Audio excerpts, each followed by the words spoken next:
La nuit du 30 mars 1993, un objet traverse l'espace aérien britannique. Un phénomène encore inexpliqué à ce jour. Des dizaines de témoins, parmi lesquels des militaires et des policiers, disent avoir vu un mystérieux... À cette époque, en Grande-Bretagne, la loi relative à la protection des secrets d'État, appelée Official Secret Act, empêche Nick Pope de partager ses découvertes. Mais depuis la récente loi sur la liberté d'accès à l'information, la véritable histoire de cet événement incroyable peut enfin être révélée.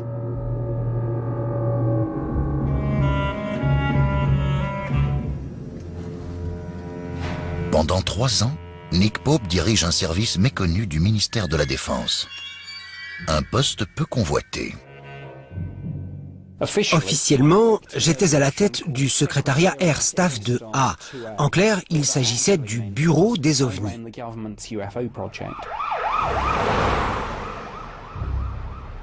Le poste de Nick est le dernier bastion d'une époque révolue. C'est le dernier vestige d'un département datant de la guerre froide, autrefois très actif, qui enquêtait sur les phénomènes nouveaux et mystérieux concernant les ovnis.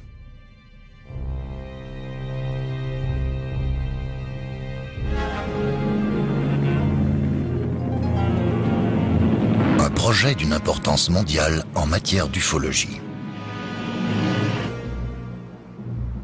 En 1950, le ministère de la Défense britannique crée un groupe de travail ufologique appelé Flying Saucer Working Party, à l'initiative du président du conseil scientifique du ministère de la Défense. Mais ce projet ne survivra que 10 mois. Le rapport final stipule: il est fortement recommandé de ne pas entreprendre de recherches sur des phénomènes aériens inconnus, à moins d'être capable d'en apporter une preuve matérielle.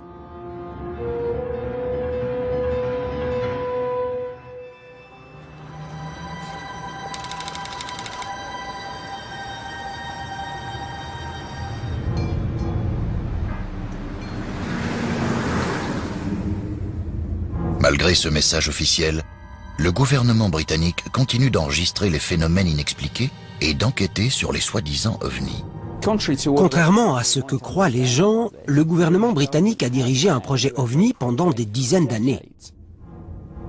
Depuis la Seconde Guerre mondiale, le sujet a été pris très au sérieux à la fois par le gouvernement et par l'armée. Lorsque Nick Pope prend son poste en 1991, il est très étonné par le nombre de témoignages qu'a recueilli ce département secret.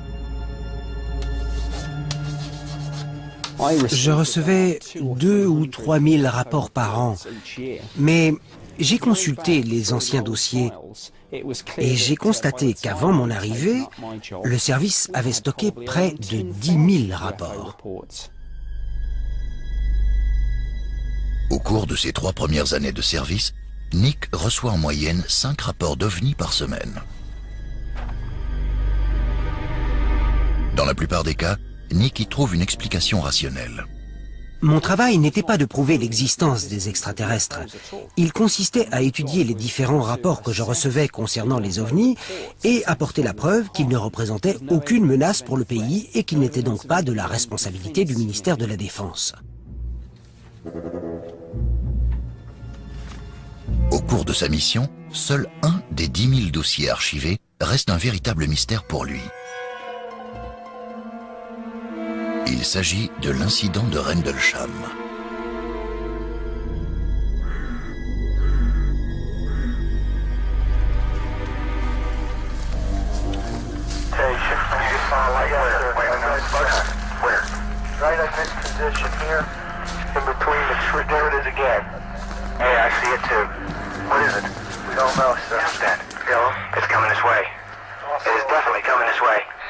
On entendait la peur dans leur voix.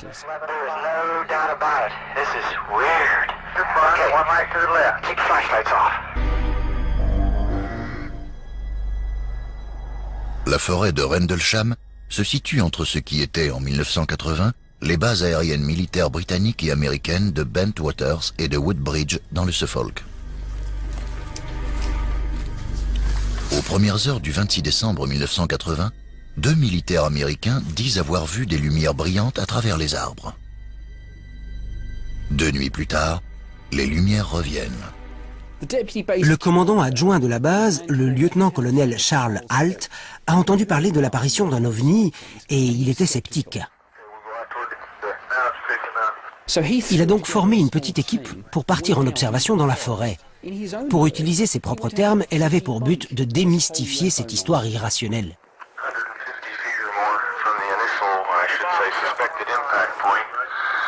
Tout au long de son excursion dans la forêt, le colonel Halt enregistre ses observations sur cassette audio.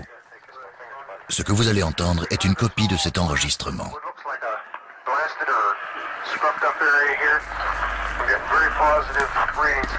Cet enregistrement est très important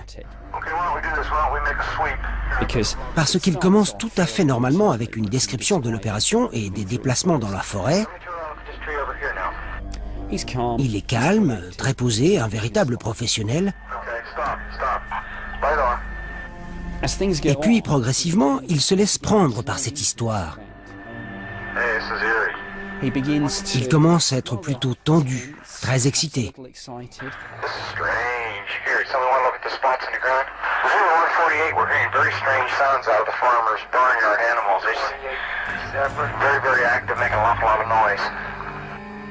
Et puis, il le voit.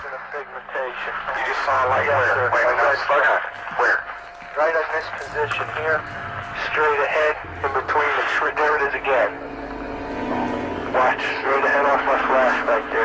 There it is. Hey, I see it too. What is it?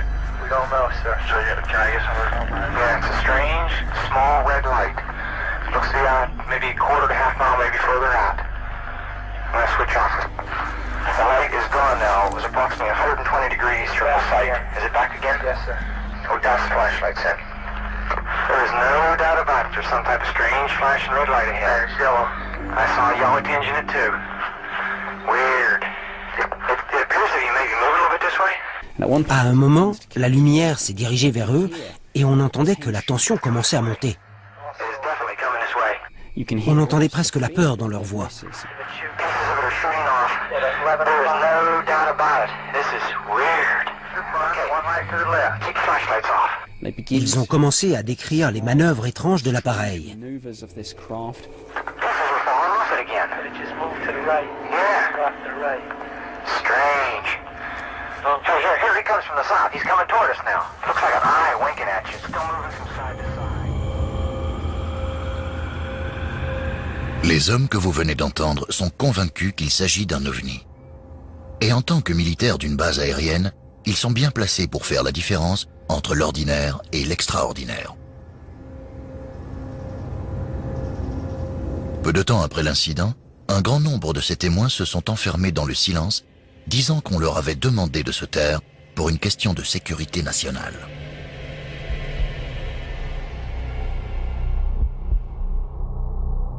Les autorités américaines prennent l'enquête officielle en charge. Mais le rapport ne sera jamais rendu public. Un secret qui alimente la théorie de ceux qui croient aux ovnis et affirment que l'incident de Rendlesham était une couverture officielle. Quant à Nick Pope, il est convaincu que si l'affaire avait été consciencieusement menée, une explication aurait pu être trouvée.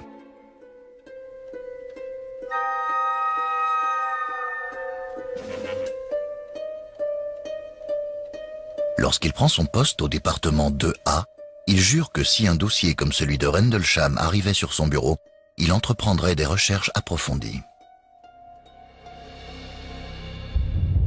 Mais à mesure que sa charge de travail au ministère diminue, la possibilité de voir arriver une affaire comme Rendlesham semble de moins en moins envisageable. Chaque semaine, les rapports sur les ovnis se font de plus en plus rares. Quelle que soit la conviction des témoins, Nick y trouve toujours une explication rationnelle.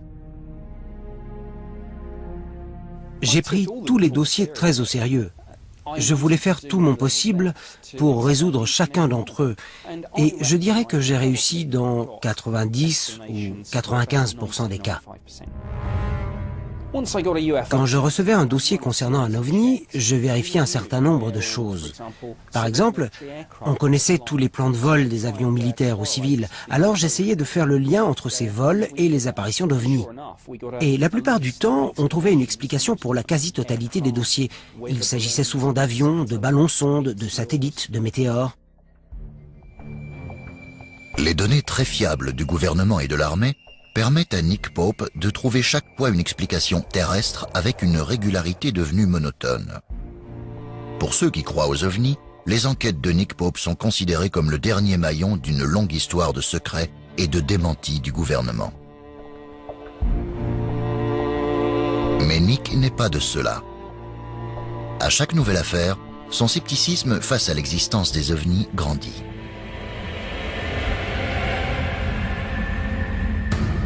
Mais le 30 mars, quelque chose va ébranler ses plus grandes convictions.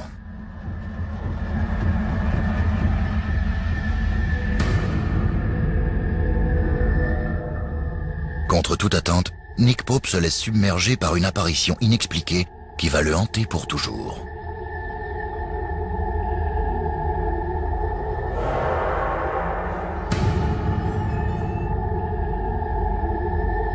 Un immense objet volant non identifié est apparu devant des centaines de témoins à travers une grande partie de la Grande-Bretagne. Une affaire qui défie toute explication raisonnable.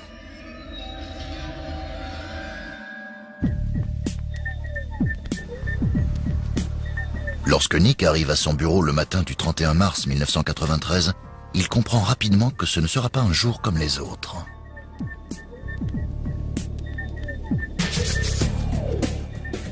La nuit précédente, plusieurs témoins ont vu quelque chose dans le ciel britannique. Une chose qu'ils décrivent comme un très grand objet triangulaire avec des lumières brillantes apparemment dirigées de façon contrôlée. Les téléphones n'arrêtaient pas de sonner. Quand j'ai décroché, je suis tombé sur un officier de police du Devon. Ses collègues et lui avaient vu l'OVNI.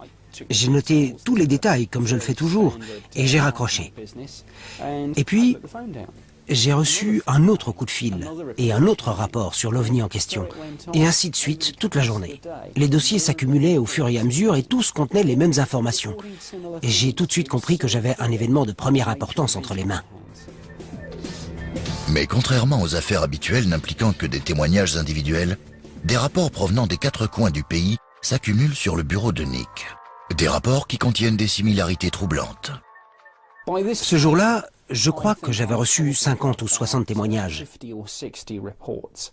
On ne pouvait pas nier ce que tous ces gens avaient vu. Les descriptions étaient très intéressantes. Il y avait des descriptions détaillées de l'appareil. Ce n'était pas de simple lumière dans le ciel. Mais surtout, j'avais des témoignages fiables. Ceux d'officiers de police, de militaires. Ces gens avaient vu des lumières sous un objet de forme triangulaire. C'était le point commun de tous les rapports, civils et militaires.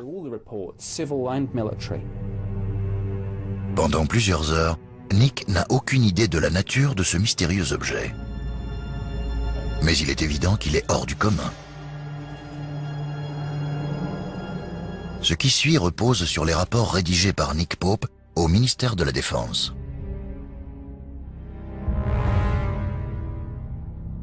« 21h30, le 30 mars 1993.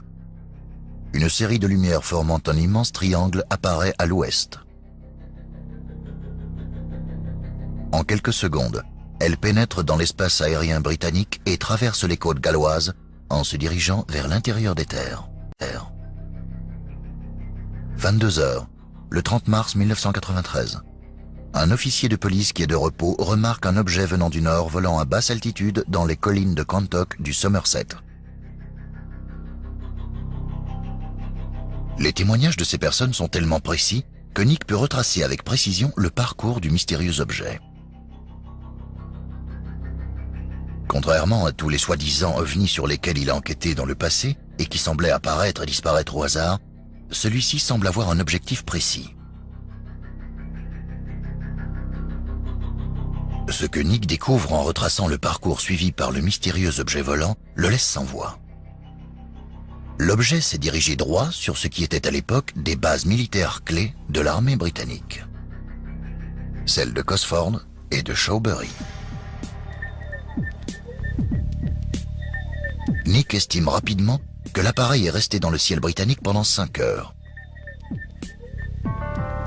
Le nombre et la fiabilité des témoins sont extraordinaires.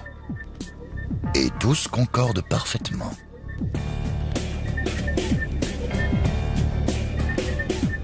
L'un de ces rapports était incroyable. Un appareil de plusieurs centaines de mètres de diamètre est décrit par le témoin comme ressemblant à 2 avions Concorde qui auraient été collés ensemble. Il est difficile d'exclure ce témoignage. En effet, l'homme qui a vu ce mystérieux appareil se diriger vers l'intérieur des terres au-dessus des côtes galloises est un officier de police. Les témoignages s'étendent de la soirée du 30 mars aux premières heures du 31. Au cours de cette période, l'imposant objet triangulaire survole une grande partie du pays en toute impunité.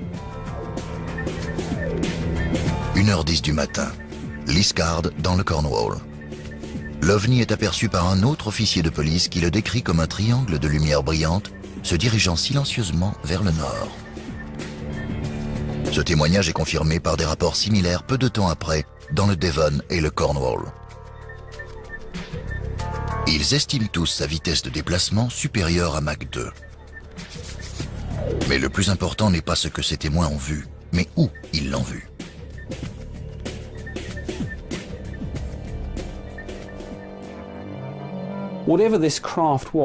Quel que soit cet appareil et son objectif, le choix de sa destination, c'est-à-dire des bases militaires, laissait penser qu'il s'agissait d'une reconnaissance.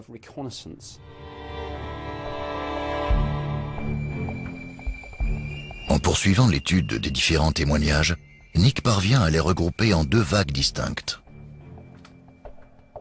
Ceux du 31 mars, qui décrivent l'objet comme un appareil volant à haute altitude, et ceux de la veille, disant avoir vu un immense ovni triangulaire volant à basse altitude, capable de se déplacer à une très grande vitesse.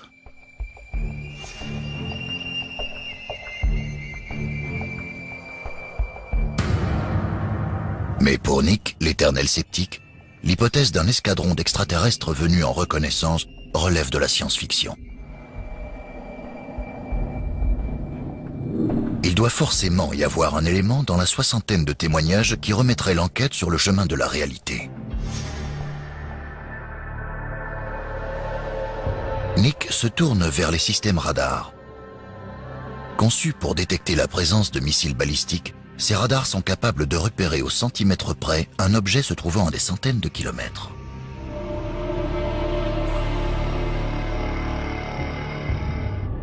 Peut-être ont-ils enregistré la présence d'un ou de plusieurs objets qui pourraient expliquer la description que les témoins ont fait de l'appareil. Selon les témoins, ce qu'ils ont vu était immense, avec peut-être plusieurs centaines de mètres de diamètre. Il avait des lumières intenses et passait d'une vitesse lente à des pointes pouvant dépasser les 1600 km/h sans émettre un seul son.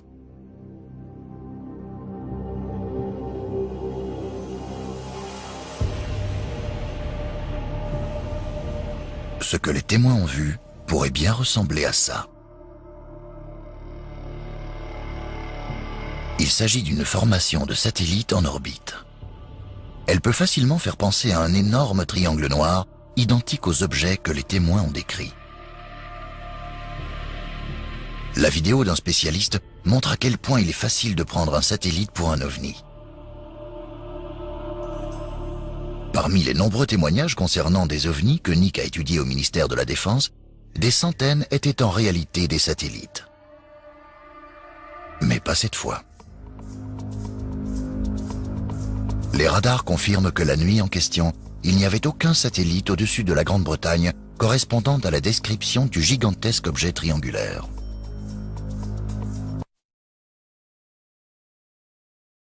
Nick se tourne alors vers un autre suspect. Les radars répertorient également les milliers de tonnes de débris spatiaux qui sont en orbite autour de la Terre. Résultat de 40 ans d'exploration. Les témoins ont-ils assisté à l'entrée de débris spatiaux dans l'atmosphère? Ce qui est sûr, c'est que les rapports désignent un suspect potentiel. D'après les données des radars, le 3e étage de la fusée russe envoyée pour mettre le satellite Cosmos 2238 en orbite est rentré dans l'atmosphère terrestre au même moment où les témoins ont vu un objet inconnu. Cosmos 2238 avait été lancé la veille et la fusée était retombée dans l'atmosphère. L'appareil semble avoir été présent au bon endroit, au bon moment. L'entrée de la fusée dans l'atmosphère a pu être visible depuis le Devon et le Cornwall et correspond aux heures où l'OVNI a été vu. On a vraiment cru qu'on avait notre explication. David Clark, chasseur d'OVNI et journaliste pour le Fortean Times, a également consulté les rapports de Nick Pope. Il pense également que Cosmos 2238 pourrait offrir une explication à la plus mystérieuse histoire d'OVNI de Grande-Bretagne. Si on pense à ce que la majorité des témoins ont décrit, deux lumières blanches très brillantes se déplaçant très rapidement et laissant des traces derrière elles, ça correspondrait parfaitement avec l'entrée de débris dans l'atmosphère. D'autres ont décrit une troisième lumière, et c'est là que l'imagination commence à prendre le dessus sur la réalité. Quand on voit trois lumières dans la nuit, on se demande si elles représentent trois objets distincts ou si elles appartiennent à un seul gros objet, un objet de forme triangulaire, dans le cas où les trois lumières se déplaceraient en même temps. Et on se dit que c'est de là que vient l'idée d'une forme triangulaire. Cette chose aperçue le 30 mars 1993 fait partie des choses qu'on a identifiées avec certitude. Et je peux vous dire que c'était une partie de la fusée russe qui a brûlé en pénétrant dans l'atmosphère. C'est la conclusion finale de cette affaire.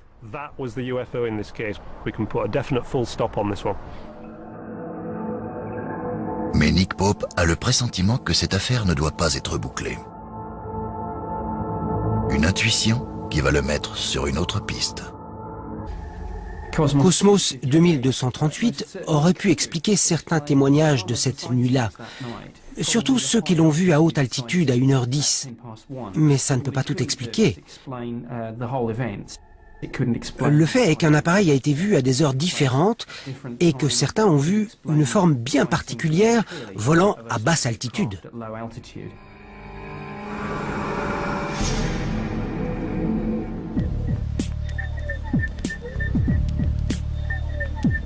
Le puissant radiotélescope de l'observatoire de Jodrell Bank, dans le Cheshire, observe le ciel depuis 50 ans.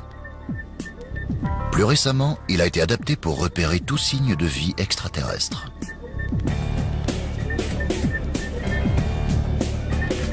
Le directeur de l'observatoire, Ian Morrison, pense également que Cosmos ne peut pas être l'explication à ce mystère. Les gens ont vu une forme lumineuse qui est restée présente pendant plusieurs minutes et sincèrement, je ne crois pas que ça puisse être les débris d'une fusée pénétrant dans l'atmosphère. Les débris de fusée ne sont visibles que quelques secondes. Ils laissent des traînées derrière eux et se déplacent à des vitesses différentes dans l'atmosphère.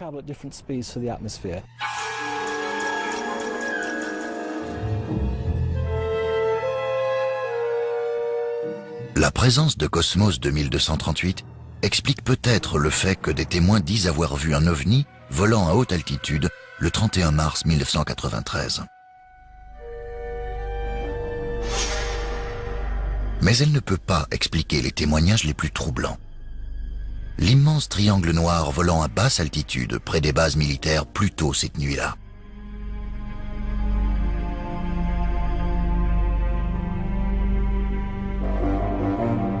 Des centaines de témoins ont appelé la police, les bases militaires et le ministère de la Défense. Beaucoup d'autres ont préféré garder le silence sur cet événement étrange. Estelle Burridge fait partie de ceux-là. Elle est passée devant la base de Shawbury à environ 22 h le 30 mars. Elle n'oubliera jamais ce qu'elle a vu dans le ciel. Je marchais depuis environ 2 km quand j'ai aperçu des lumières dans le ciel qui venaient de ma droite. J'ai cru que c'était des éclairs,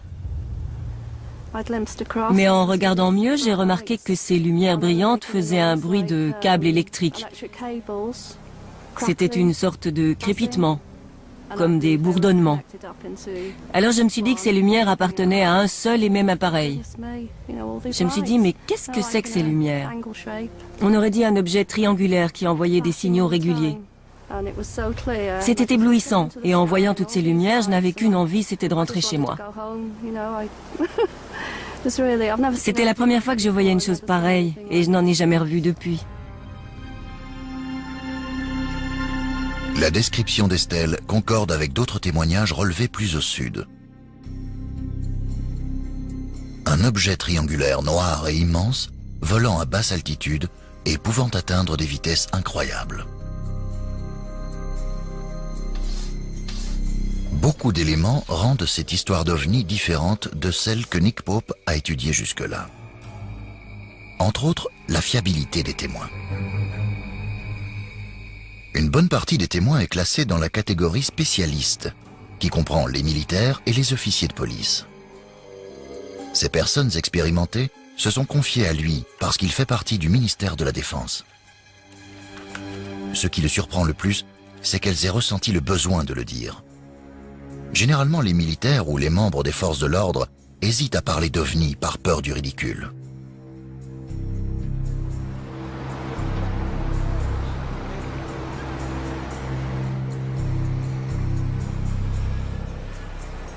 L'inspecteur Gary Esseltine est un spécialiste réputé en matière d'analyse des témoignages. Il a participé entre autres à l'enquête sur les attentats terroristes du 7 juillet 2005 à Londres. Après avoir étudié les différents témoignages des officiers de police, il en conclut qu'ils sont à la fois factuels et crédibles. Les officiers de police ne supportent pas qu'on se moque d'eux. Alors s'ils disent avoir vu quelque chose et qu'ils insistent pour se faire entendre, c'est qu'ils sont sûrs de ce qu'ils avancent. Parce qu'ils ont l'habitude de le faire dans leur rapport. Ils ont l'habitude de faire des déclarations, d'illustrer les choses de façon chronologique, comme s'ils étaient devant un tribunal. Et c'est dans la nature des officiers de police. On peut dire que c'est un club très sélectif et une fois que vous y êtes entré, vous avez une réputation à tenir. Vous ne devez jamais insister sur quelque chose si vous n'êtes pas parfaitement sincère. Parce que si jamais ce n'est pas vrai, vous vous faites crucifier par vos collègues. Tous les témoignages clés rassemblés par Nick Pope concernant la nuit du 30 mars 1993 se trouvent dans le dossier de l'affaire.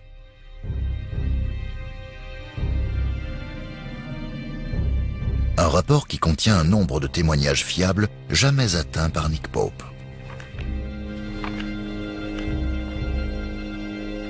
Parmi ces témoignages figurent ceux de 2 officiers de la base militaire de Cosford, en service la nuit du 30 au 31 mars 1993. Voici un extrait de leur déclaration.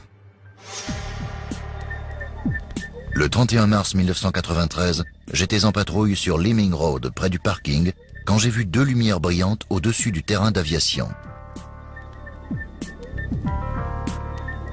Les lumières se déplaçaient à très grande vitesse en direction du sud-est à une altitude d'environ 300 mètres. Elles avaient une forme circulaire et n'émettaient pas de rayons. Elles étaient de couleur blanc cassé et toutes de la même taille. Je suis sorti de la voiture, mais je n'ai entendu aucun bruit de moteur.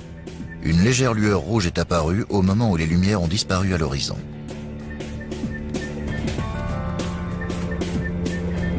Les officiers ont immédiatement contacté les bases aériennes et les centres de contrôle aérien des alentours pour découvrir ce qui pouvait correspondre à ce qu'ils avaient aperçu dans le ciel. Enfin, il n'y avait aucun appareil à proximité à ce moment-là. Nick compare ces données avec le témoignage d'un civil qui se trouvait près de la base au même moment et découvre qu'il correspond parfaitement à ce qu'ont vu les officiers de la base.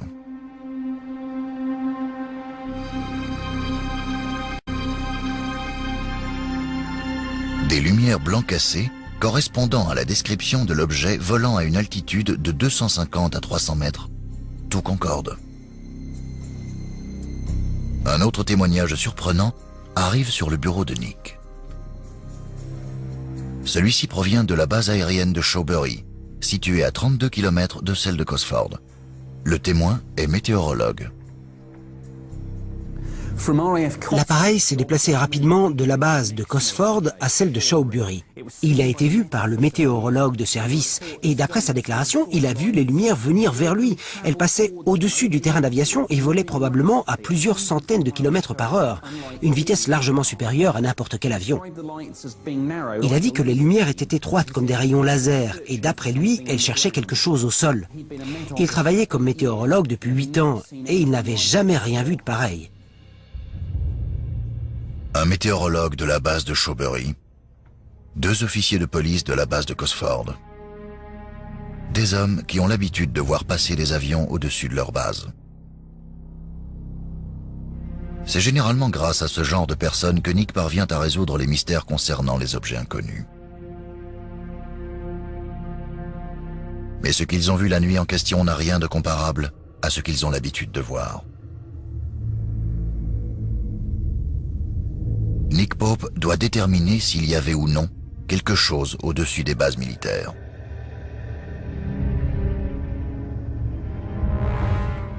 À n'importe quel moment du jour et de la nuit, on peut parfaitement savoir ce qui traverse notre ciel. On a les réseaux des installations radars civiles et militaires et on a le radar d'alerte avancé de la base de Fylingdales.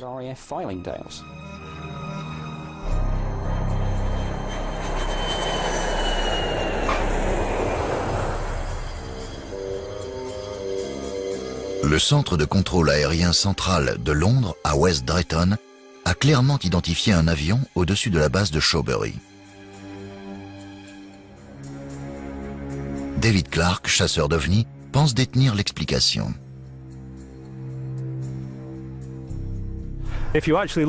Si vous regardez le dossier du ministère de la Défense, vous allez voir que le radar du centre de contrôle a relevé la présence d'un avion à l'heure où l'objet a été repéré.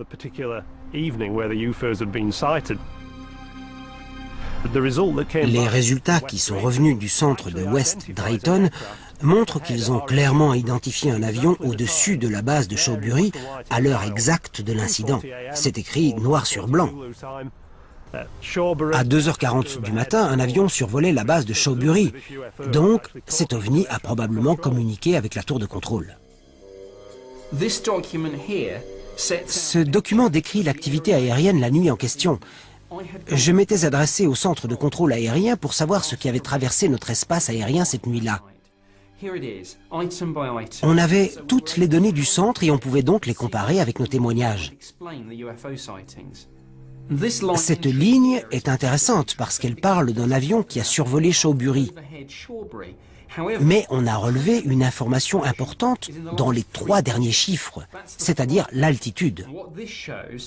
Cet avion volait à plus de 6000 mètres.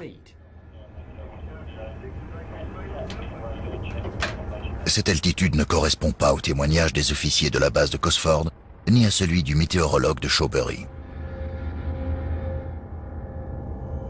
Ils disent avoir vu l'OVNI à environ 300 mètres d'altitude. Une différence beaucoup trop importante. Il est très difficile, voire impossible, de décrire avec précision un avion volant à 6000 mètres d'altitude. À 300 mètres, en revanche, un grand nombre de personnes, et surtout de militaires qualifiés, seraient capables d'identifier un appareil connu.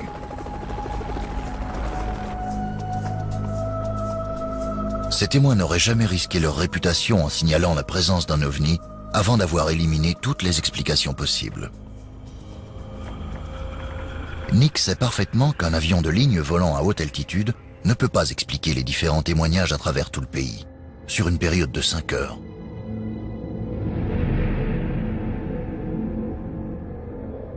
Mais les solutions commencent à manquer.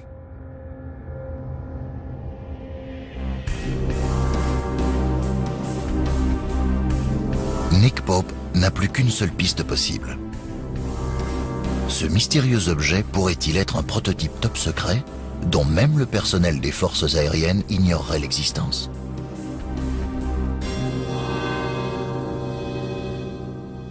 La Grande-Bretagne teste des prototypes à longueur de temps. Mais en général, on sait où nos propres engins sont testés. Si on avait pris l'un de ces prototypes pour un ovni, on nous aurait discrètement fait comprendre de ne pas chercher plus loin. Ces prototypes, ou projets noirs, comme on les appelle, sont souvent à l'origine des apparitions d'OVNI. Avant d'être révélés au grand public, le bombardier furtif B-2 et le chasseur bombardier F-117 avaient été pris pour des ovnis. L'extrême discrétion autour du développement et des tests des prototypes militaires alimente la théorie de ceux qui veulent croire que nous ne sommes pas seuls dans l'univers.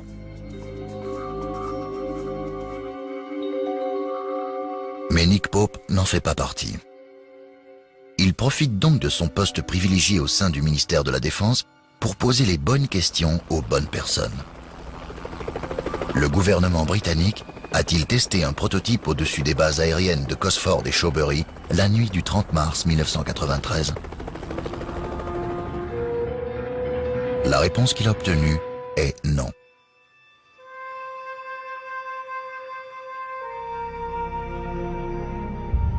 Ce qui ne laisse qu'une solution possible. Est-il possible qu'un gouvernement étranger ait fait voler des prototypes dans l'espace aérien britannique sans permission?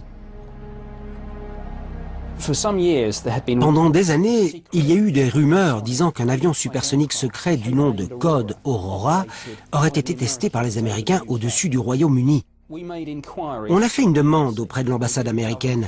L'affaire a même été traitée devant le Parlement et on a obtenu des réponses. Aurora n'a jamais existé.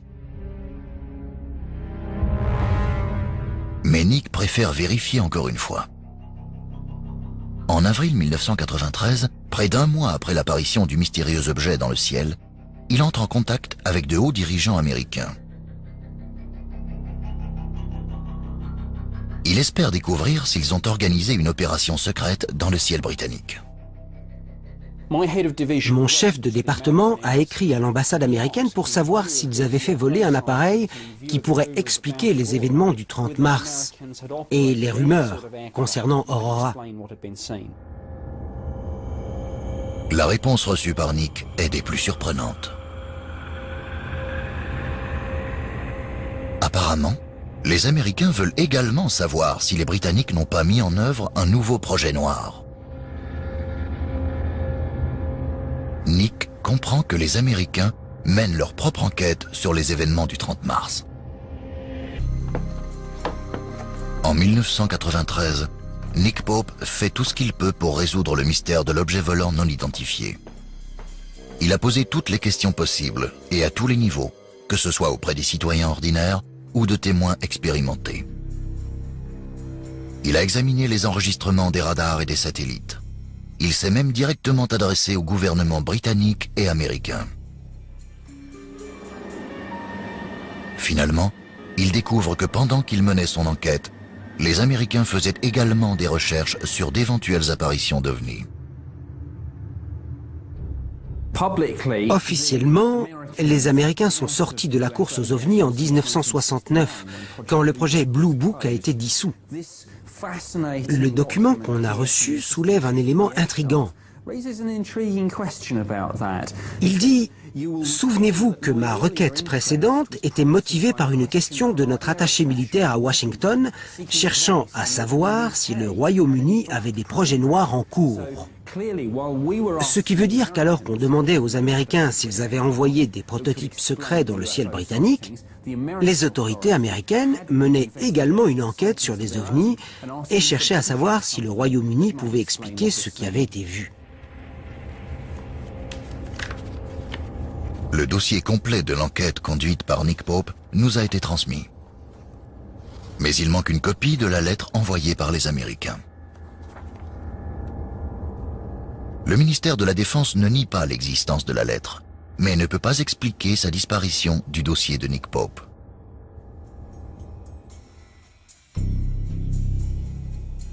Mais en 1993, les attributions de Nick Pope sont claires. Il n'a pas été engagé pour chasser les ovnis, mais pour protéger le pays des menaces extérieures. Mon travail n'était pas de prouver l'existence des extraterrestres. Il consistait à étudier les différents rapports que je recevais concernant les ovnis et apporter la preuve qu'ils ne représentaient aucune menace pour le pays et qu'ils n'étaient donc pas de la responsabilité du ministère de la Défense. L'objet mystérieux qui a traversé l'espace aérien britannique en passant au-dessus de 2 bases militaires n'est jamais revenu.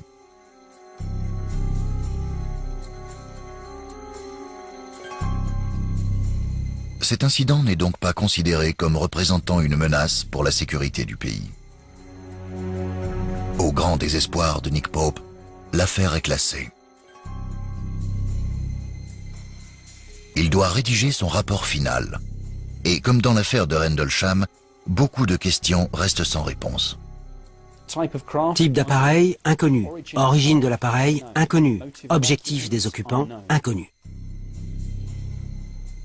Après avoir éliminé toutes les pistes envisageables, Nick se retrouve face à une conclusion dérangeante. Les événements de cette fameuse nuit pourraient-ils être une véritable rencontre du troisième type? Ian Morrison, directeur de l'Observatoire de Jodrell-Bank, est à la tête d'un projet de recherche sur une intelligence artificielle appelée SETI. Les ovnis sont très intéressants. Ça signifie objets volants non identifiés. Et il y en a énormément. C'est ça le problème. La vraie question est-ce qu'un ovni est une navette spatiale extraterrestre? Mais d'après moi, aucune navette de ce genre n'est venue sur Terre jusqu'à maintenant. Ce qui ne veut pas dire que ce n'est pas possible. C'est très difficile, mais pas impossible. Pour être honnête, je suis même sûr que le jour où on entrera en contact avec des extraterrestres, ce sera par ce biais-là, et pas par des envois de signaux à travers la galaxie.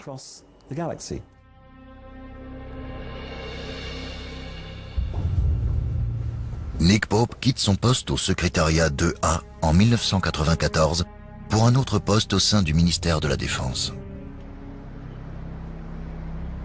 Il a fait son travail en relevant et en analysant tous les événements susceptibles de menacer la sécurité du pays.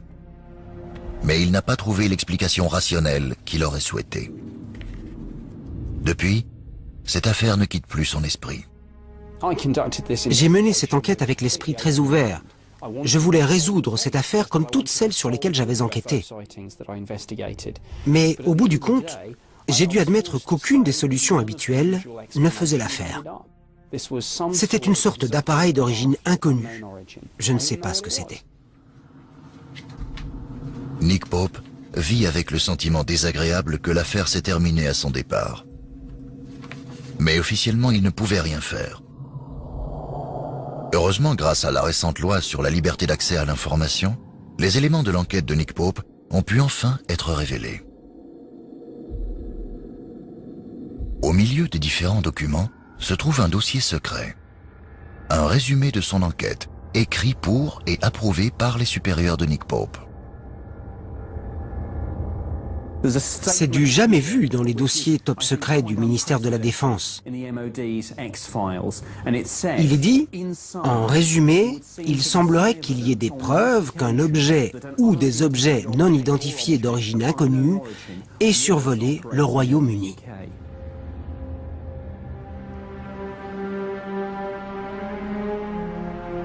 C'est probablement le plus éloquent des comptes rendus officiels sur une affaire d'OVNI en Grande-Bretagne. Des personnes importantes ont attesté les preuves de la présence d'un objet volant non identifié. Ces personnes sont les supérieurs de Nick Pope, les plus hauts placés au sein du ministère de la Défense. Et elles ont confirmé par leur signature qu'il s'agissait bien d'un OVNI. Les recherches de Nick ont été méthodiques et méticuleuses. Et il sait désormais que son enquête a été prise très au sérieux par le gouvernement et l'armée. La fiabilité des témoins et les preuves qu'il a rassemblées ont convaincu ses supérieurs. Elles l'ont convaincu lui. Il est passé du camp des sceptiques au camp des croyants. Était-il d'origine extraterrestre? Quand on pense à la vitesse et aux manœuvres de l'engin, qui sont bien supérieures à tous les appareils connus, ce sont des preuves troublantes qui vont dans ce sens. Ce n'était pas une mauvaise appréciation d'un objet ou d'un phénomène ordinaire. Ce n'était pas un prototype secret. C'était un véritable ovni, quelque chose d'inconnu. Est-ce qu'il pouvait être extraterrestre? Bien sûr. Quel que soit l'objet qui a traversé le ciel britannique la nuit du 30 mars 1993, il n'était pas seulement non identifiable, mais également indéniable. Strange. Here he comes from the south. He's coming toward us now. Looks like an eye winking at you. Still moving from side to side. Les hommes que vous venez d'entendre sont convaincus qu'il s'agit d'un ovni. Et en tant que militaires d'une base aérienne, ils sont bien placés pour faire la différence entre l'ordinaire et l'extraordinaire. Peu de temps après l'incident, un grand nombre de ces témoins se sont enfermés dans le silence, disant qu'on leur avait demandé de se taire pour une question de sécurité nationale.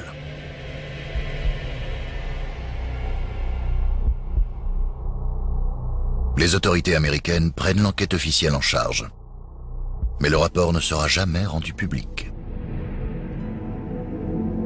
Un secret qui alimente la théorie de ceux qui croient aux ovnis et affirment que l'incident de Rendlesham était une couverture officielle.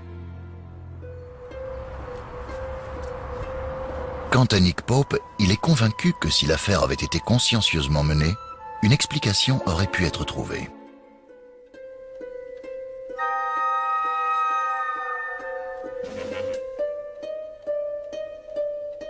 Lorsqu'il prend son poste au département 2A, il jure que si un dossier comme celui de Rendlesham arrivait sur son bureau, il entreprendrait des recherches approfondies. Mais à mesure que sa charge de travail au ministère diminue, la possibilité de voir arriver une affaire comme Rendlesham semble de moins en moins envisageable.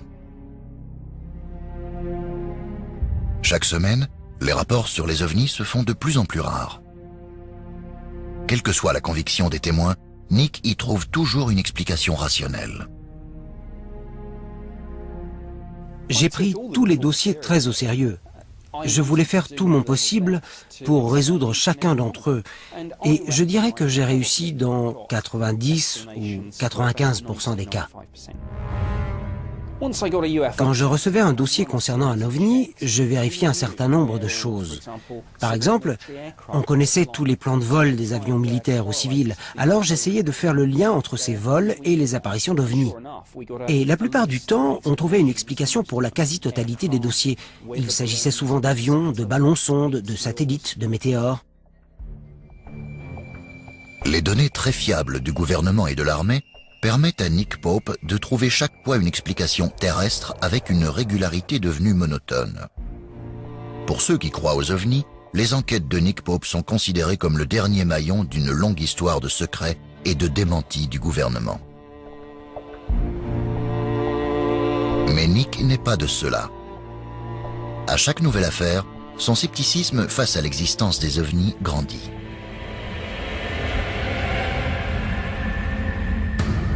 Mais le 30 mars, quelque chose va ébranler ses plus grandes convictions.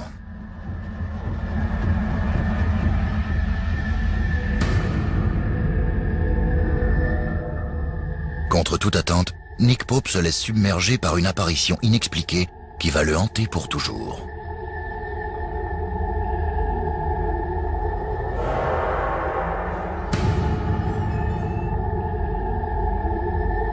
Un immense objet volant non identifié est apparu devant des centaines de témoins à travers une grande partie de la Grande-Bretagne.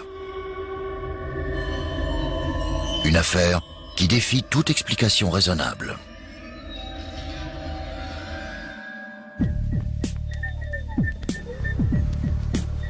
Lorsque Nick arrive à son bureau le matin du 31 mars 1993, il comprend rapidement que ce ne sera pas un jour comme les autres.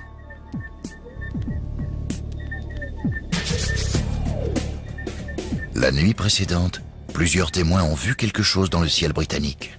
Une chose qu'ils décrivent comme un très grand objet triangulaire avec des lumières brillantes apparemment dirigées de façon contrôlée. Les téléphones n'arrêtaient pas de sonner. Quand j'ai décroché, je suis tombé sur un officier de police du Devon. Ses collègues et lui avaient vu l'OVNI. J'ai noté tous les détails, comme je le fais toujours, et j'ai raccroché.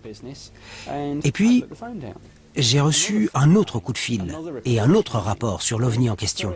Et ainsi de suite, toute la journée. Les dossiers s'accumulaient au fur et à mesure et tous contenaient les mêmes informations. Et j'ai tout de suite compris que j'avais un événement de première importance entre les mains. Mais contrairement aux affaires habituelles n'impliquant que des témoignages individuels, des rapports provenant des 4 coins du pays s'accumulent sur le bureau de Nick. Des rapports qui contiennent des similarités troublantes. Ce jour-là, je crois que j'avais reçu 50 ou 60 témoignages. On ne pouvait pas nier ce que tous ces gens avaient vu. Les descriptions étaient très intéressantes. Il y avait des descriptions détaillées de l'appareil. Ce n'était pas de simple lumière dans le ciel. Mais surtout, j'avais des témoignages fiables. Ceux d'officiers de police, de militaires. Ces gens avaient vu des lumières sous un objet de forme triangulaire. C'était le point commun de tous les rapports, civils et militaires. Pendant plusieurs heures, Nick n'a aucune idée de la nature de ce mystérieux objet. Mais il est évident qu'il est hors du commun. Ce qui suit repose sur les rapports rédigés par Nick Pope au ministère de la Défense.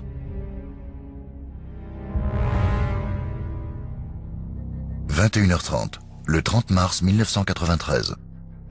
Une série de lumières formant un immense triangle apparaît à l'ouest. En quelques secondes, elle pénètre dans l'espace aérien britannique et traverse les côtes galloises en se dirigeant vers l'intérieur des terres. 22h, le 30 mars 1993. Un officier de police qui est de repos remarque un objet venant du nord volant à basse altitude dans les collines de Quantock du Somerset. Les témoignages de ces personnes sont tellement précis que Nick peut retracer avec précision le parcours du mystérieux objet. Contrairement à tous les soi-disant ovnis sur lesquels il a enquêté dans le passé et qui semblaient apparaître et disparaître au hasard, celui-ci semble avoir un objectif précis. Ce que Nick découvre en retraçant le parcours suivi par le mystérieux objet volant le laisse sans voix. L'objet s'est dirigé droit sur ce qui était à l'époque des bases militaires clés de l'armée britannique. Celles de Cosford et de Shawbury. Nick estime rapidement que l'appareil est resté dans le ciel britannique pendant 5 heures. Le nombre et la fiabilité des témoins sont extraordinaires. Et tous concordent parfaitement.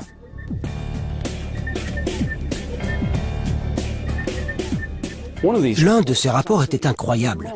Un appareil de plusieurs centaines de mètres de diamètre est décrit par le témoin comme ressemblant à 2 avions Concorde qui auraient été collés ensemble. La nuit du 30 mars 1993, un objet traverse l'espace aérien britannique. Un phénomène encore inexpliqué à ce jour. Des dizaines de témoins, parmi lesquels des militaires et des policiers, disent avoir vu un mystérieux...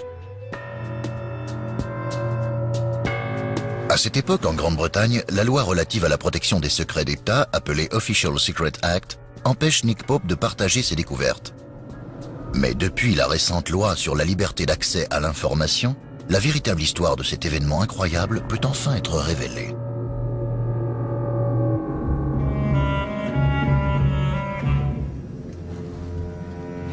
Pendant 3 ans, Nick Pope dirige un service méconnu du ministère de la Défense. Un poste peu convoité. Officiellement, j'étais à la tête du secrétariat Air Staff de A. En clair, il s'agissait du bureau des OVNI.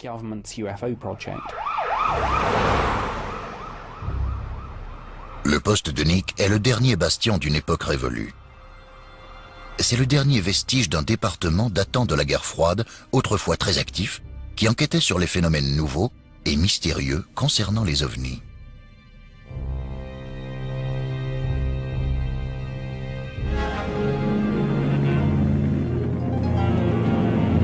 Un projet d'une importance mondiale en matière d'ufologie. En 1950, le ministère de la Défense britannique crée un groupe de travail ufologique appelé Flying Saucer Working Party. à l'initiative du président du conseil scientifique du ministère de la Défense. Mais ce projet ne survivra que 10 mois. Le rapport final stipule: il est fortement recommandé de ne pas entreprendre de recherche sur des phénomènes aériens inconnus, à moins d'être capable d'en apporter une preuve matérielle.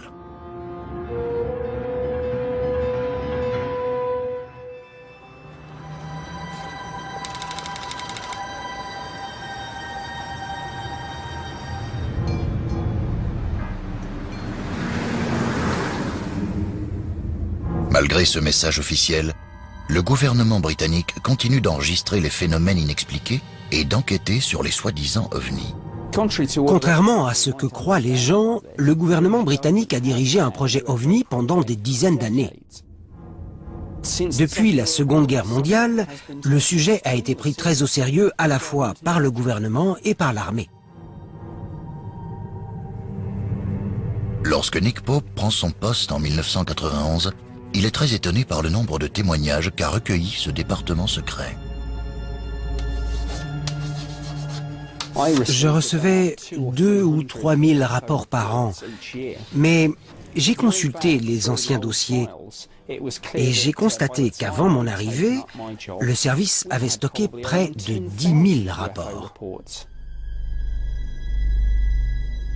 Au cours de ses 3 premières années de service, Nick reçoit en moyenne 5 rapports d'OVNI par semaine. Dans la plupart des cas, Nick y trouve une explication rationnelle. Mon travail n'était pas de prouver l'existence des extraterrestres.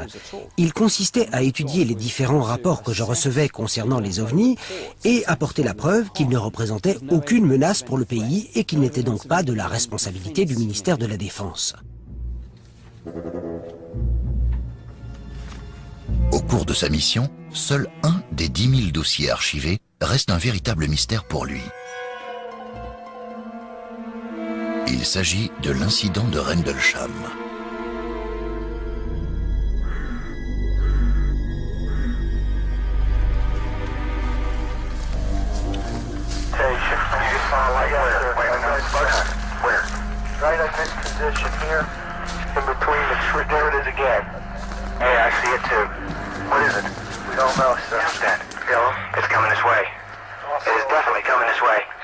On entendait la peur dans leur voix.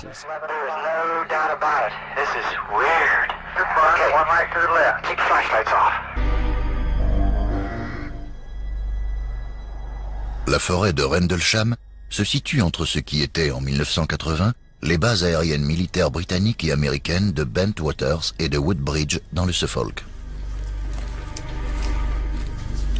Aux premières heures du 26 décembre 1980, 2 militaires américains disent avoir vu des lumières brillantes à travers les arbres. 2 nuits plus tard, les lumières reviennent. Le commandant adjoint de la base, le lieutenant-colonel Charles Halt, a entendu parler de l'apparition d'un ovni et il était sceptique. Il a donc formé une petite équipe pour partir en observation dans la forêt. Pour utiliser ses propres termes, elle avait pour but de démystifier cette histoire irrationnelle.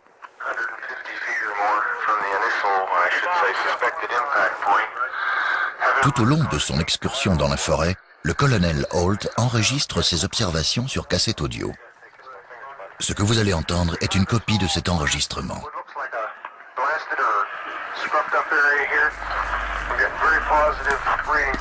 Cet enregistrement est très important parce qu'il commence tout à fait normalement avec une description de l'opération et des déplacements dans la forêt. Il est calme, très posé, un véritable professionnel. Et puis, progressivement, il se laisse prendre par cette histoire. Il commence à être plutôt tendu, très excité.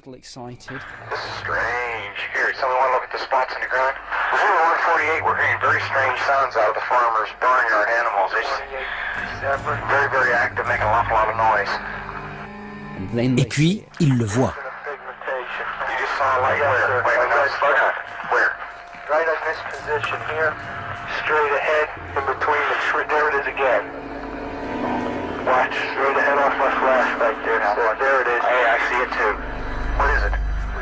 sir. So can I get some of those? Yeah, it's a strange, small red light. Looks to be maybe a quarter to half mile, maybe further out. I'm going to switch off. The light is gone now. It was approximately 120 degrees from the site. Is it back again? Yes, sir. Oh, that's the flashlight set. There is no doubt about it. There's some type of strange flashing red light ahead. It's yellow. I saw a yellow tinge in it too. Weird. It appears to be maybe moving a little bit this way. À un moment, la lumière s'est dirigée vers eux et on entendait que la tension commençait à monter. It is definitely coming this way. On entendait presque la peur dans leur voix. Pieces of it are shooting off. There is no doubt about it. This is weird. Okay, one light to the left. Keep the flashlights off. Ils ont commencé à décrire les manœuvres étranges de l'appareil. Pieces are falling off it again. It just moved to the right. Yeah. Voir ce qui traverse notre ciel. On a les réseaux des installations radars civiles et militaires et on a le radar d'alerte avancé de la base de Filing Dales.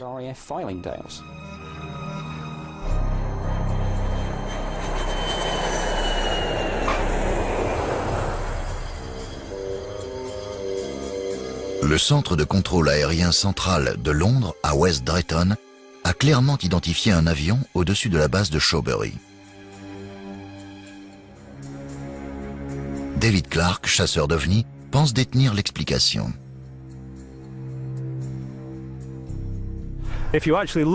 Si vous regardez le dossier du ministère de la Défense, vous allez voir que le radar du centre de contrôle a relevé la présence d'un avion à l'heure où l'objet a été repéré.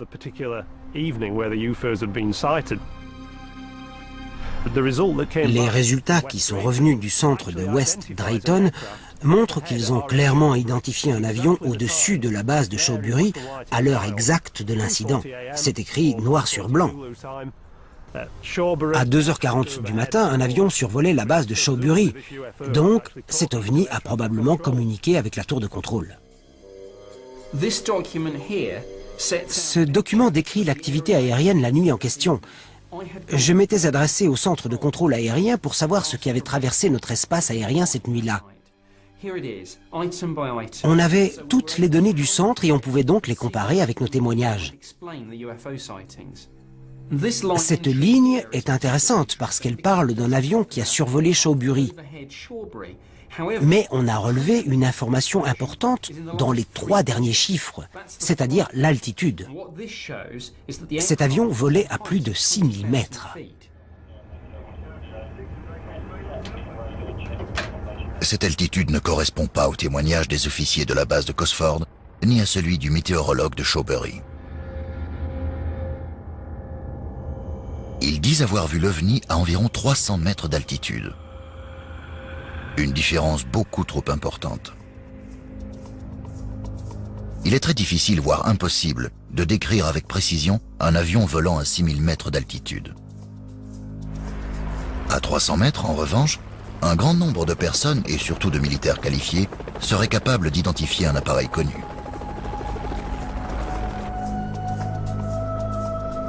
Ces témoins n'auraient jamais risqué leur réputation en signalant la présence d'un ovni avant d'avoir éliminé toutes les explications possibles.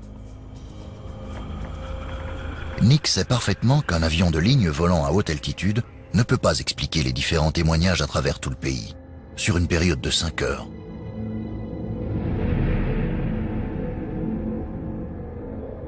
Mais les solutions commencent à manquer.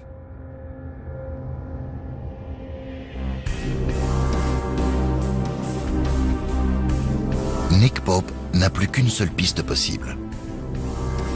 Ce mystérieux objet pourrait-il être un prototype top secret dont même le personnel des forces aériennes ignorerait l'existence?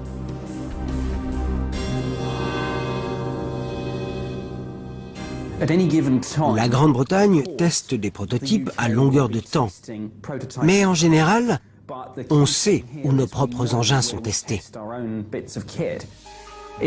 Si on avait pris l'un de ces prototypes pour un ovni, on nous aurait discrètement fait comprendre de ne pas chercher plus loin.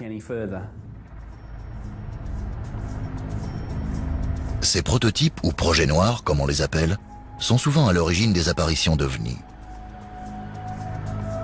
Avant d'être révélés au grand public, le bombardier furtif B-2 et le chasseur bombardier F-117 avaient été pris pour des ovnis. L'extrême discrétion autour du développement et des tests des prototypes militaires alimente la théorie de ceux qui veulent croire que nous ne sommes pas seuls dans l'univers.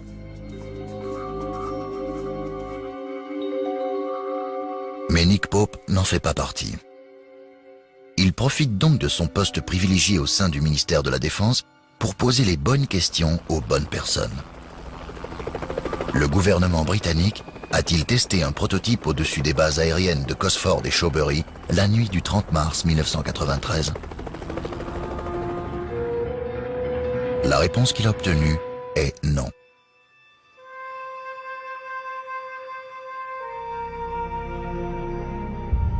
Ce qui ne laisse qu'une solution possible. Est-il possible qu'un gouvernement étranger ait fait voler des prototypes dans l'espace aérien britannique sans permission ?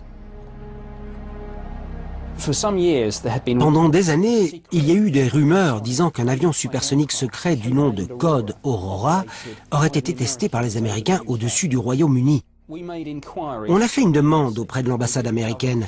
L'affaire a même été traitée devant le Parlement et on a obtenu des réponses. Aurora n'a jamais existé. Mais Nick préfère vérifier encore une fois. En avril 1993, près d'un mois après l'apparition du mystérieux objet dans le ciel, il entre en contact avec de hauts dirigeants américains. Il espère découvrir s'ils ont organisé une opération secrète dans le ciel britannique. Mon chef de département a écrit à l'ambassade américaine pour savoir s'ils avaient fait voler un appareil qui pourrait expliquer les événements du 30 mars et les rumeurs concernant Aurora. La réponse reçue par Nick est des plus surprenantes. Apparemment, les Américains veulent également savoir si les Britanniques n'ont pas mis en œuvre un nouveau projet noir. Nick comprend que les Américains mènent leur propre enquête sur les événements du 30 mars. En 1993, Nick Pope fait tout ce qu'il peut pour résoudre le mystère de l'objet volant non identifié.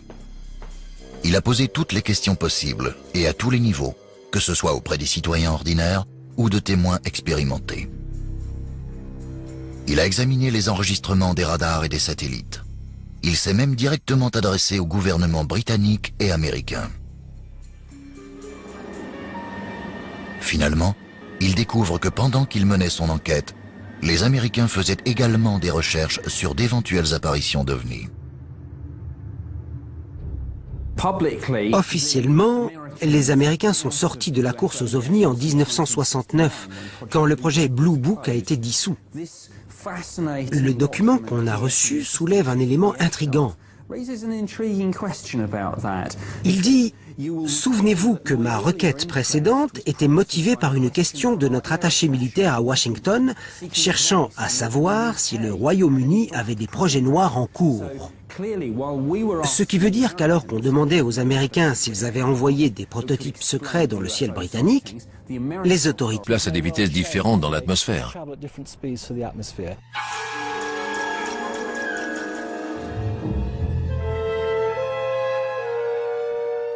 La présence de Cosmos 2238 explique peut-être le fait que des témoins disent avoir vu un ovni volant à haute altitude le 31 mars 1993. Mais elle ne peut pas expliquer les témoignages les plus troublants. L'immense triangle noir volant à basse altitude près des bases militaires plus tôt cette nuit-là.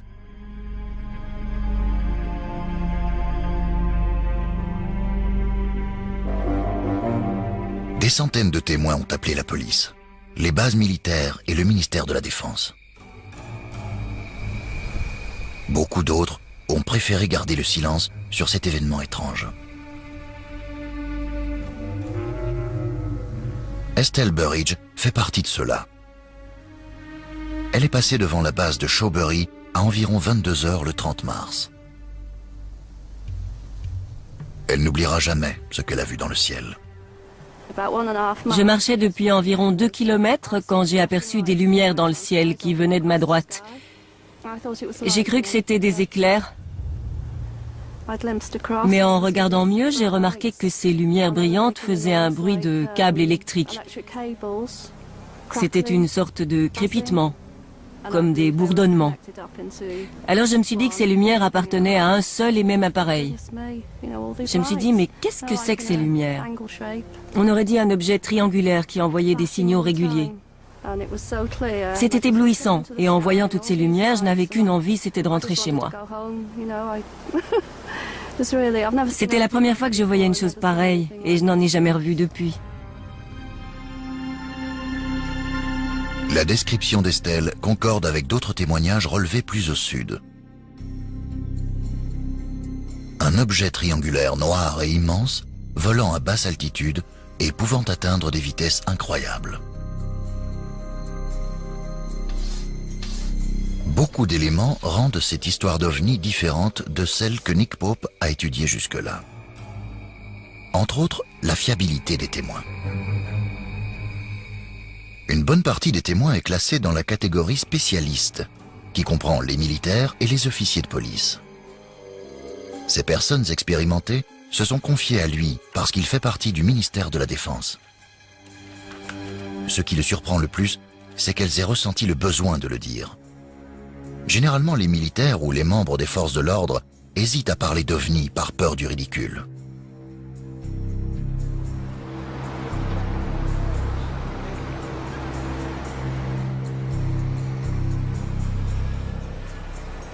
L'inspecteur Gary Esseltine est un spécialiste réputé en matière d'analyse des témoignages.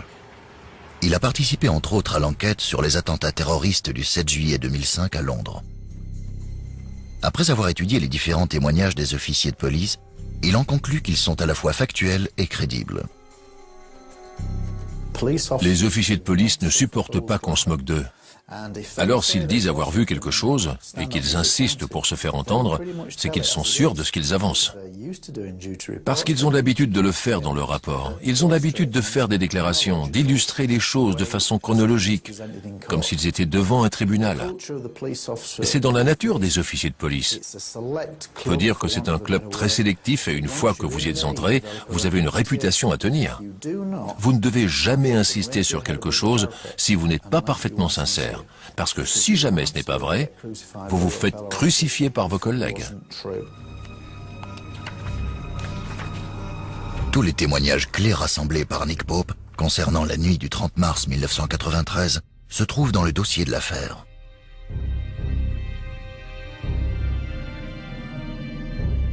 Un rapport qui contient un nombre de témoignages fiables jamais atteints par Nick Pope.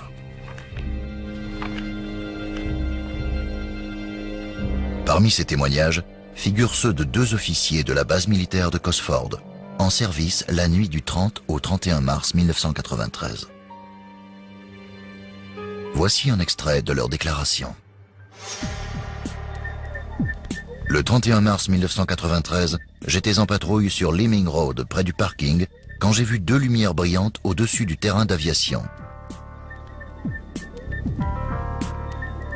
Les lumières se déplaçaient à très grande vitesse en direction du sud-est à une altitude d'environ 300 mètres.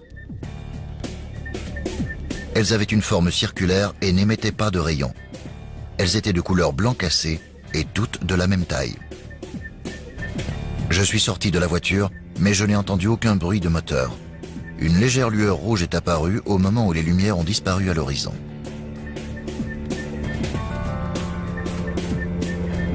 Les officiers ont immédiatement contacté les bases aériennes et les centres de contrôle aérien des alentours pour découvrir ce qui pouvait correspondre à ce qu'ils avaient aperçu dans le ciel. Enfin, il n'y avait aucun appareil à proximité à ce moment-là. Nick compare ces données avec le témoignage d'un civil qui se trouvait près de la base au même moment et découvre qu'il correspond parfaitement à ce qu'ont vu les officiers de la base.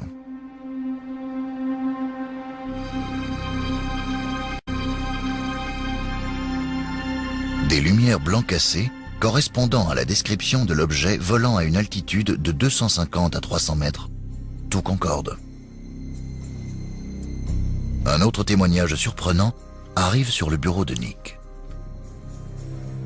Celui-ci provient de la base aérienne de Shawbury, située à 32 km de celle de Cosford. Le témoin est météorologue. L'appareil s'est déplacé rapidement de la base de Cosford à celle de Shawbury. Il a été vu par le météorologue de service et d'après sa déclaration, il a vu les lumières venir vers lui. Elles passaient au-dessus du terrain d'aviation et volaient probablement à plusieurs centaines de kilomètres par heure, une vitesse largement supérieure à n'importe quel avion. Il a dit que les lumières étaient étroites comme des rayons laser et d'après lui, elles cherchaient quelque chose au sol. Il travaillait comme météorologue depuis 8 ans et il n'avait jamais rien vu de pareil. Un météorologue de la base de Shawbury, 2 officiers de police de la base de Cosford. Des hommes qui ont l'habitude de voir passer des avions au-dessus de leur base. C'est généralement grâce à ce genre de personnes que Nick parvient à résoudre les mystères concernant les objets inconnus. Mais ce qu'ils ont vu la nuit en question n'a rien de comparable à ce qu'ils ont l'habitude de voir. Nick Pope doit déterminer s'il y avait ou non quelque chose au-dessus des bases militaires.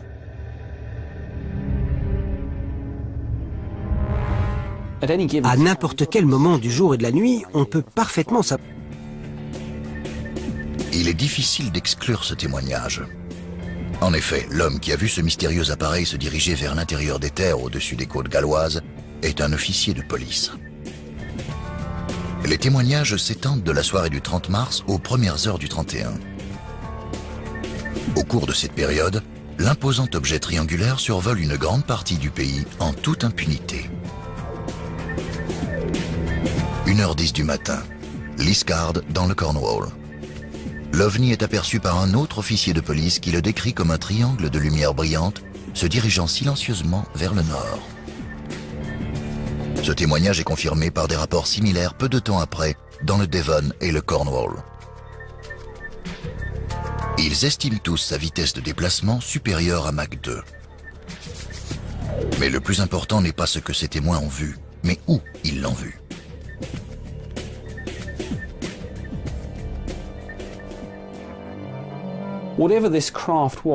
Quel que soit cet appareil et son objectif, le choix de sa destination, c'est-à-dire des bases militaires, laissait penser qu'il s'agissait d'une reconnaissance.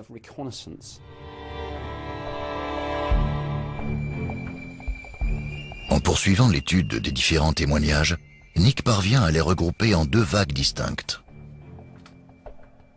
Ceux du 31 mars, qui décrivent l'objet comme un appareil volant à haute altitude, et ceux de la veille, disant avoir vu un immense ovni triangulaire volant à basse altitude, capable de se déplacer à une très grande vitesse.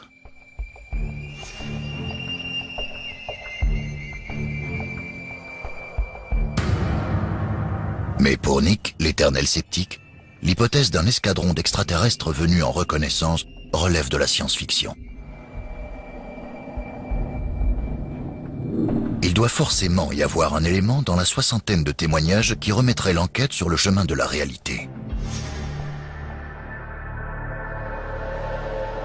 Nick se tourne vers les systèmes radars.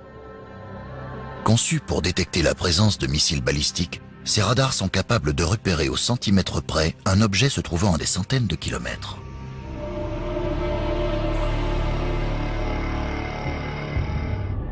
Peut-être ont-ils enregistré la présence d'un ou de plusieurs objets qui pourraient expliquer la description que les témoins ont fait de l'appareil. Selon les témoins, ce qu'ils ont vu était immense, avec peut-être plusieurs centaines de mètres de diamètre. Il avait des lumières intenses et passait d'une vitesse lente à des pointes pouvant dépasser les 1600 km/h sans émettre un seul son.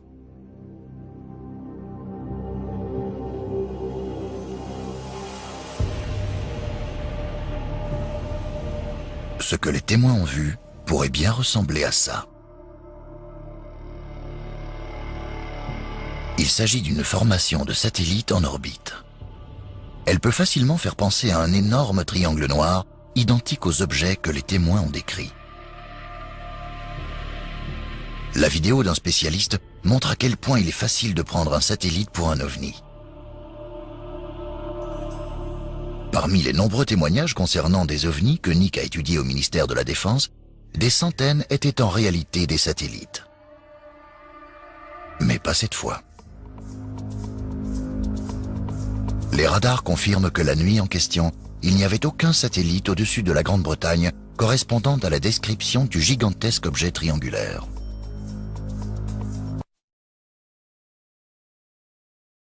Nick se tourne alors vers un autre suspect. Les radars répertorient également les milliers de tonnes de débris spatiaux qui sont en orbite autour de la Terre. Résultat de 40 ans d'exploration. Les témoins ont-ils assisté à l'entrée de débris spatiaux dans l'atmosphère? Ce qui est sûr, c'est que les rapports désignent un suspect potentiel. D'après les données des radars, le 3e étage de la fusée russe envoyée pour mettre le satellite Cosmos 2238 en orbite est rentré dans l'atmosphère terrestre au même moment où les témoins ont vu un objet inconnu.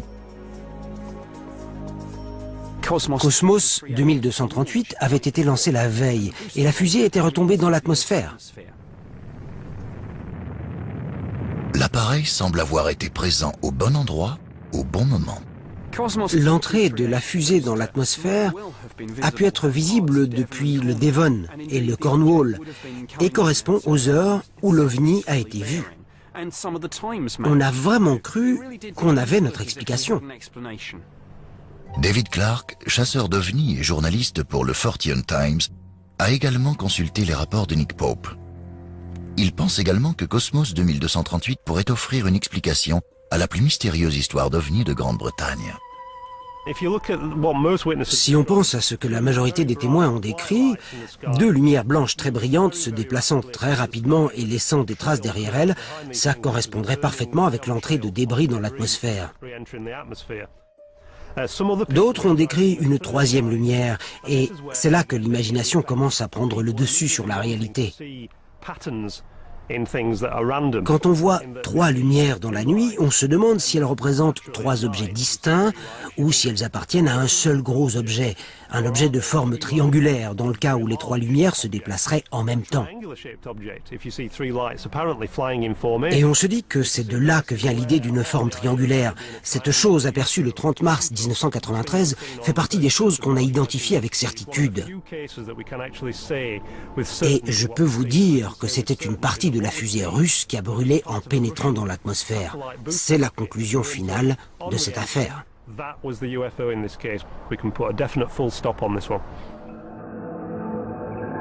Mais Nick Pope a le pressentiment que cette affaire ne doit pas être bouclée. Une intuition qui va le mettre sur une autre piste. Cosmos 2238 aurait pu expliquer certains témoignages de cette nuit-là, surtout ceux qui l'ont vu à haute altitude à 1h10. Mais ça ne peut pas tout expliquer. Le fait est qu'un appareil a été vu à des heures différentes et que certains ont vu une forme bien particulière volant à basse altitude.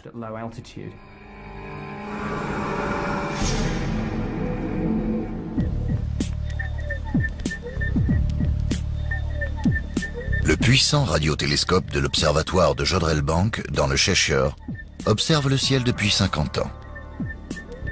Plus récemment, il a été adapté pour repérer tout signe de vie extraterrestre.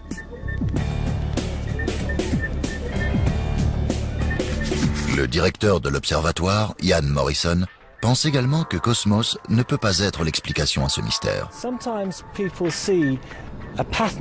Les gens ont vu une forme lumineuse qui est restée présente pendant plusieurs minutes et sincèrement, je ne crois pas que ça puisse être les débris d'une fusée pénétrant dans l'atmosphère. Les débris de fusée ne sont visibles que quelques secondes. Ils laissent des traînées derrière eux et se